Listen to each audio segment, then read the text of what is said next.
pastores brasileiros, igreja brasileira.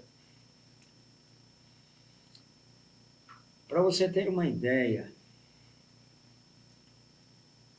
do que está acontecendo no Brasil hoje. Ano passado,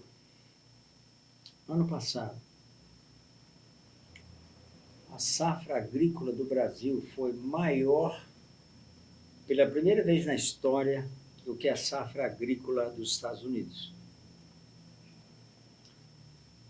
Nós oramos muito pelo clima.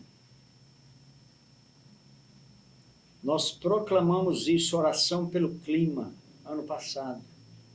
Antes de setembro, as chuvas começaram em setembro, seguiram num passo muito bom.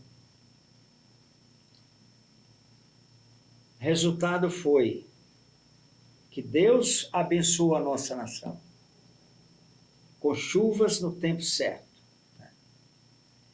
Esse ano não aconteceu assim.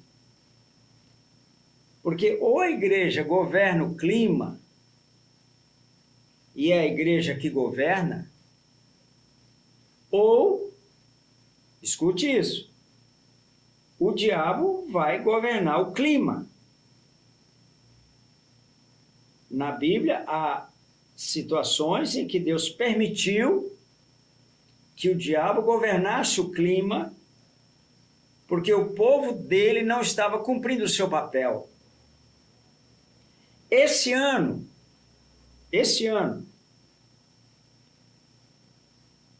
nós descuidamos, a igreja descuidou do clima, de orar pelo clima, um clima em equilíbrio nas 5 regiões do Brasil, região sul, sudeste, centro-oeste, norte, nordeste. Essas 5 regiões precisam ter um clima equilibrado, mas só terá se a igreja de fato orar. Somente se a igreja orar. Ou a igreja governa o clima, ou o diabo vai governar o clima. Nas Olimpíadas realizadas no Brasil poucos anos atrás, o presidente do Comitê Olímpico, ele contratou, escute isso, esse escândalo que aconteceu no Brasil. O Comitê Olímpico contratou uma entidade do Paraná, do Centro Espírita do Paraná, chamada Cacique Cobra Coral, para controlar o clima durante as Olimpíadas. Uma entidade satânica foi contratada pelo presidente do Comitê Olímpico para controlar o clima. Por que não a igreja? Sabe por quê? Porque a igreja está atrás do dinheiro. Os principais pastores do Brasil, a grande maioria deles está atrás do dinheiro. E eu quero mostrar para vocês, aqui, ó, uma pesquisa da revista Forbes, revista importantíssima no mundo, está aqui, a revista Forbes criou um ranking da fortuna dos maiores líderes religiosos do Brasil. E, ao contrário do que pregou Jesus Cristo, eles acumulam uma vasta fortuna. Estevão Hernandes, filho, e a bispa Sônia, por exemplo, têm juntos 120 milhões acumulados. Outro exemplo, R.S. Soares, aparece com 250 milhões. O líder da Assembleia de Deus, Silas Malafaia, tem fortuna de 300 milhões. O apóstolo Valdemiro Santiago, dono da Igreja Mundial do Poder de Deus, é o relatório da revista Forbes.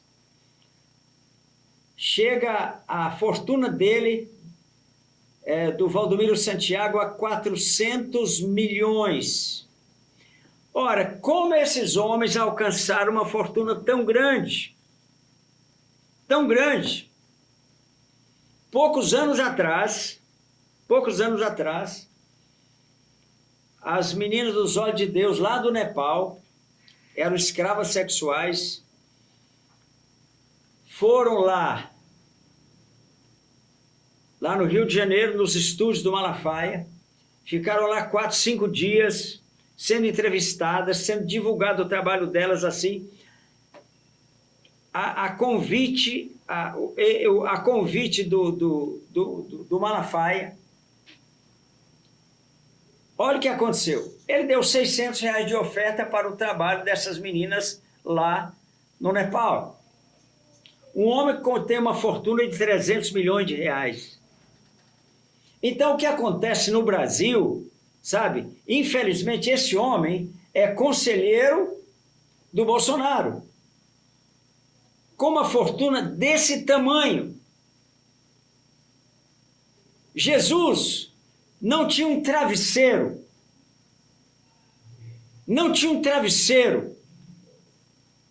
Uma vez foram cobrar imposto dele, aquele imposto dele, Pedro, somava aproximadamente R$90 para cada um. Ele não tinha o dinheiro. Ele não tinha R$180 no bolso. Mas aqueles que dizem que estão servindo ele, estão servindo a si mesmos. Estão pondo o dinheiro nosso, dos crentes incautos, no bolso. É isso que eles estão fazendo. O Santiago, olha aqui, irmãos, 400 milhões é a fortuna dele. Não foi eu que fiz o levantamento, não. Uma revista seríssima. Agora, escutem o Macedo, o bispo Macedo. No entanto, na liderança dessa estranha lista está Edir Macedo, fundador e líder da Igreja Universal do Reino de Deus, com patrimônio estimado em 2 bilhões de reais. Esse é o pequeno patrimônio do bispo Macedo. O povo vai. Sabe por que o povo vai? Porque tem promessas. Não conhece a Bíblia. Tem promessas. Então o povo vai em busca de alguma coisa. Eu vou ser abençoado. E Deus é abençoador e abençoa mesmo. Mas para onde vai o dinheiro? Para o bolso desses homens. O que tem menos aqui do que foi levantado, 120 milhões, que é o Estevão Hernandes. Agora, tem muito mais ainda. Tem muito mais, você quer ver? Aqui. Continue lendo para descobrir o melhor local para falar com Deus. Escute aqui. Vamos ver o que a revista vai falar sobre esse melhor local para falar com Deus. Edir Macedo Bezerra tem hoje 74 anos. Antes de fundar a Universal, o bispo foi, por 16 anos, funcionário público. Um funcionário público, exercendo uma religião, fundou uma religião que hoje ele tem esse patrimônio de 2 bilhões de reais. Vamos lá, vamos seguir aqui. Mas ele era funcionário público. Chegou a trabalhar para o IBGE no Censo Econômico de 1970. No final da década de 70, no entanto, Edir Macedo deixou a carreira de funcionário público para se dedicar integralmente à vida religiosa. Fundou a Universal em 1977, mas já era pastor desde 74. Tem 5 irmãos, nasceu algumas coisas sobre ele e a esposa dele. Vamos ver. Vamos fazer algumas considerações aqui. A revista está falando sobre os luxos de Edir Macedo.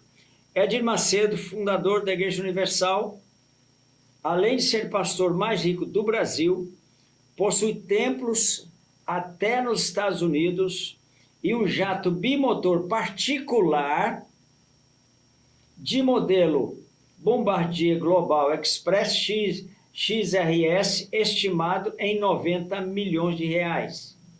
Macedo tem 10 milhões de livros vendidos, alguns deles extremamente críticos à Igreja Católica, e algumas religiões africanas e tantos luxos que deixaria o próprio Cristo envergonhado. Olha aqui. Olha a situação da igreja hoje. Esse homem, e eu vou falar, esses homens, né? Esses homens, esse é o campeão, né? O Jardim do Bispo, por exemplo, é puro luxo, mas está obsoleto, o pobre coitado, coitadinho, né? Um jatinho desse, bimotor, hoje a versão vendida pelo Bombardier, então hoje ele tem que comprar um pouco melhor, um pouco mais luxuoso, mas o dele cabe 16 passageiros, com 2 motores Rolls-Royce, tem banheiro, sala de descanso, sala de conferência e aliança, e alcança a velocidade de 0,89 a 16 metros de altitude, com uma velocidade média de, aqui, eu não entendi bem a velocidade média, é bem alta, com certeza, né? Seu maior movimento aconteceu na década de 98, quando adquiriu a Rede Record. Além disso, é dono do jornal Folha Universal, que tem uma circulação de 2,5 milhões de exemplares, várias emissoras de rádio, canal de notícias, Record News, etc. Seu sucesso financeiro foi tanto que influenciou uma linhagem de pastores dissidentes que acabaram com seu antigo mestre fazendo muito dinheiro. É o caso do Valdomiro. É nojento ler isso, mas você precisa ouvir. Você precisa ouvir. Sabe o que Deus fez? E por que Deus fez isso? Sabe por quê, irmãos? Deus fez isso por uma razão principal. Permitiu que esses homens tivessem tanto dinheiro na mão. Por uma razão principal. Eu falei agora há pouco, eu falei do Malafaia. Tem uma coisa que eu quero falar dele, a respeito dele. É um profeta. Tem sido um profeta para essa nação. Só que descambou. Sabe por que ele descambou? Vou dizer para vocês. Por lado do dinheiro. Porque ele não foi até os confins da terra. Ele não entendeu que Jesus nos envia para evangelizar os menos favorecidos lá na Somália, lá no interior da Coreia do Norte, lá nas montanhas do Himalaia, lá no deserto do Gobi, e assim por diante. Confins da terra, esses homens não vão lá. Eu viajo pelo mundo inteiro. Já viajei nem sei quantos países. Eu nunca vi, nos confins da terra, esses homens lá. Ou o dinheiro deles lá, obreiros deles lá. Nas capitais eles vão, porque dá dinheiro. Nas capitais, e pronto. Sabe o que Deus então fez? Deus cegou eles, estão cegos. E Deus falou, então eu vou te dar milhões na sua mão. Você quer dinheiro? Vou te dar. E é o que Deus fez, entregou tanto dinheiro para esses homens, que estão totalmente cegos em relação ao que Jesus mandou fazer. Se me amais, guardareis os meus mandamentos. Não ama Jesus não, porque não vão lá. Então amam a si mesmo, amam o seu bolso. E é por isso que o Bolsonaro está tendo que assinar contra a sua vontade 2 bilhões para que os congressistas gastem nas suas campanhas políticas para se reeleger. Dinheiro do nosso bolso. Pensa nisso, mas entre em oração. Grite, grite, grite. Faça como eu estou fazendo. Grite.